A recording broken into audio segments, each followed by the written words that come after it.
Good morning everyone. पिछले video में हमने प्लेटो के न्याय सिद्धांत के बारे में चर्चा की थी। इस वीडियो में हम प्लेटो के साम्यवाद पर चर्चा करेंगे। प्लेटो ने जो साम्यवाद का सिद्धांत प्रस्तुत किया था, इस सिद्धांत में इन्होंने जो शिक्षा के बारे में चर्चा करते हैं प्लेटो कि एक लंबी शिक्षा प्रणाली के बारे में जो चर्चा करते हैं, प्लेटो ये मानते हैं कि शिक्षा के द्वारा जो सद्गुण हम विकसित करते हैं व्यक्ति के अंदर, उन सद्गुणों को लंबे समय तक चलाए रखने के लिए समाज में साम्यवाद की स्थापना करना आवश्यक है। समाज में साम्यवाद की स्थापना करना आवश्यक है, क्योंकि प्लेटो का ये मानना है कि यदि उन गुणों को चला के रखना है, शिक्षा के माध्यम से जो गुण हमने विकसित किए हैं, तो उनको चलाए रखने के लिए अच्छा वातावरण आवश्यक है। यानी कि यदि विपरीत वातावरण हुआ तो वो जो हमने गुण विकसित किए वो नष्ट हो सकते हैं, लेकिन यदि वातावरण अच्छा रहा तो वो सद्गुण लंबे समय तक चलते रहेंगे और समाज के लिए उपयोगी भी होंगे। तो इनके साम्यवाद के बारे में चर्चा कर रहे हैं। उससे पहले हम बता दें कि जो इनका साम्यवाद है, दो प्रकार का साम्यवाद है। एक है संपत्ति विषयक साम्यवाद, दूसरा है परिवार विषयक साम्यवाद। एक है संपत्ति विषयक साम्यवाद, दूसरा है कौन सा? परिवार विषयक साम्यवाद। पहला कौन सा है? संपत्ति विषयक साम्यवाद।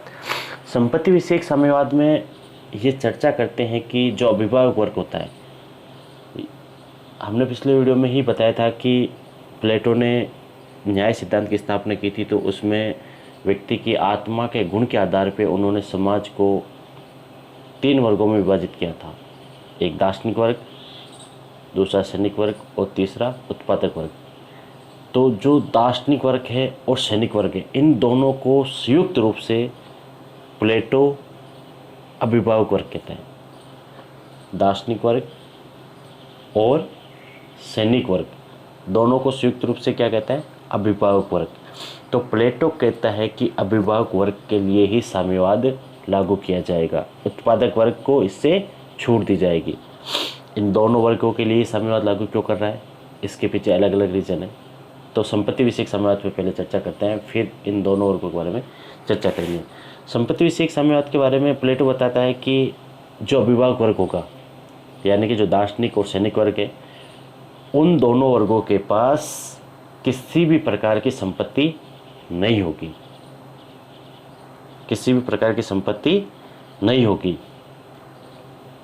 यानी कि उनकी निजी संपत्ति नहीं होगी। वो सरकारी भोजनालय होंगे, उनमें भोजन करेंगे। सरकारी जो निवास स्थान होंगे वहाँ निवास करेंगे, यानी कि जो सार्वजनिक स्थान होंगे वहीं उनकी संपत्ति है। मतलब उनकी पर्सनल निजी संपत्ति, किसी भी प्रकार की संपत्ति नहीं होगी। वो सोने चांदी को छुए तक नहीं, मतलब कि सोने और चांदी को वो छुएंगे भी नहीं। इसके पीछे आधार क्या थे? आधार ये था कि संपत्ति क्या करती है, व्यक्ति को कहीं ना कहीं अपने पद से, अपने कर्तव्य से भटका सकती है। इसलिए प्लेटो कहता था कि जो अभिभावक वर्ग है उसको संपत्ति रखनी नहीं है, उसकी किसी भी संपत्ति के अंदर लालसा नहीं आएगी। वो उसका एक ही कार्य होगा, राज्य के लिए कार्य करना, राज्य के लिए समर्पित होना। तो यदि उसकी संपत्ति नहीं होगी तो वो कभी भी संपत्ति बनाने की कोशिश नहीं करेगा। वो सिर्फ और सिर्फ अपना जो जितना कर्तव्य है वो राज्य के लिए ही पूरा करेगा। इससे क्या होगा? समाज में एक सद्गुण बना रहेगा, समाज में भ्रष्टाचार नहीं आएगा, समाज में ईमानदारी बनी रहेगी, और राज्य के जो वर्ग है, दोनों जो अभिभावक वर्ग हैं, दार्शनिक और सैनिक, वो अपना कर्तव्य करते रहेंगे।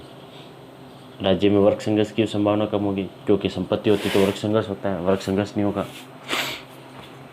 तो ये कहते हैं इनके संपत्ति से संबंधित जो साम्यवाद है उसके संबंधित विचार। दूसरा है परिवार विषयक साम्यवाद। दूसरा कौन सा है? परिवार विषयक साम्यवाद। परिवार विषयक साम्यवाद को भी ये अभिभावक वर्गों पे ही लागू करते हैं।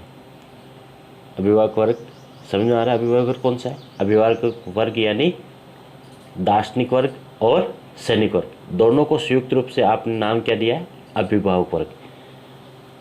प्लेटो कहता है कि जो परिवार विषयक साम्यवाद है वो संपत्ति विषयक साम्यवाद के को पूर्णता प्रदान करता है कि जो दोनों वर्ग है इनके पास किसी भी प्रकार संपत्ति नहीं होगी और इनके पास किसी भी प्रकार का परिवार भी नहीं होगा, यानी कि ये वैवाहिक संबंधों में नहीं बंधेंगे, यानी कि इनका स्थायी विवाह नहीं होगा, ये अस्थायी वैवाहिक संबंधों में बनेंगे। सिर्फ राज्य के लिए संतान की उत्पत्ति करेंगे, मतलब कि राज्य की आवश्यकता के लिए संतान उत्पन्न करेंगे, और यदि जनसंख्या बढ़ रही है तो संतान कम उत्पन्न करेंगे और जनसंख्या घट रही है तो संतान ज़्यादा उत्पन्न करेंगे। तो इससे क्या होगा, लाभ क्या थे राज्य को? लाभ ये था कि इससे जो परिवार को जो समय देते थे अभिभावक को, वो देने की आवश्यकता नहीं होगी, यानी कि उनके पास पर्याप्त समय होगा। किसके लिए होगा? राज्य के लिए। पूरा जो समय होगा उनका राज्य के लिए होगा, कि परिवार के लिए जो टाइम देते थे वो टाइम उनको देने की आवश्यकता नहीं होगी। दूसरा, शेष संतान की प्राप्ति होगी, क्योंकि जो अभिभावक वर्ग है वो सिर्फ और सिर्फ राज्य के लिए संतान उत्पत्ति के लिए कार्य करेंगे।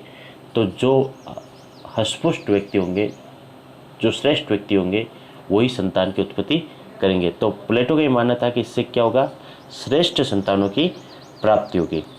तीसरा कारण, जनसंख्या नियंत्रित होगी, क्योंकि राज्य को जब आवश्यकता होगी तभी संतान की उत्पत्ति की जाएगी, बिना आवश्यकता के संतान प्राप्ति नहीं की जाएगी।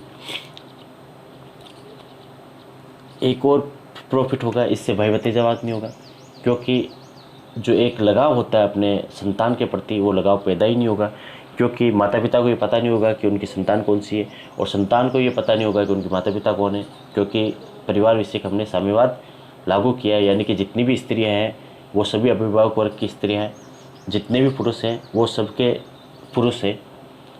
मतलब कि आपने किसी दायरा डिसाइड नहीं किया कि कौन किसकी पत्नी है। जितना अभिभावक वर्ग है वो एक दूसरे के, जो पुरुष है वो सबके पुरुष है, जो स्त्री है वो सबकी स्त्री है, और जो संतान है वो सबकी संतान है, जो माता पिता है वो सबके माता पिता है। तो किसी एक के प्रति या लगाव नहीं होगा, लगाव नहीं होगा तो भाई भतीजावाद भी नहीं होगा। अब जो प्लेटो के जो साम्यवाद है, इसकी कमियां क्या क्या रही? कमियां ये रही कि यदि परिवार नहीं होता है तो व्यक्ति की लालसा नहीं होती, वो कार्य नहीं करेगा, वो उदासीन बन जाएगा। यदि व्यक्ति को संपत्ति प्राप्त करने की भी लालसा नहीं होगी तो वो कार्य उदासीनता आएगी, उसके अंदर एक ग्रोथ करने की, जो एक प्रतियोगिता करने की जो भावना होती है वो कम हो गई।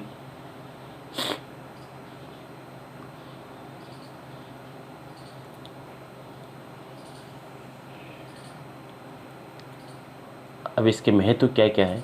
महत्व ये है कि इसको साम्यवाद मार्क्सवाद ने भी अपनाया, आगे जाके समाजवाद ने भी अपनाया, चीन और सोवियत संघ जैसे देशों ने भी इसको अपनाया। पिंक टाइड के माध्यम से जो दक्षिणी अमेरिकी देश है वहाँ भी इसे अपनाया जा रहा है। ये इसके महत्व है, लेकिन इसकी आलोचना मुख्य रूप से इनका जो शिष्य है अरिस्टो वो ही करता है। वो कहता है कि यदि संपत्ति नहीं होती या परिवार नहीं होता है तो व्यक्ति निष्क्रिय हो जाता है। व्यक्ति क्या हो जाता है? निष्क्रिय हो जाता है, वो कार्य नहीं करता, जो उसको जितना कार्य करना होता है वो उतना कार्य नहीं करता, क्योंकि उसके जीवन में जो उल्लासता होना चाहिए, जो हर्ष होना चाहिए, वो समाप्त हो जाता है। तो ये प्लेटो के साम्यवाद से संबंधित विचार थे। धन्यवाद।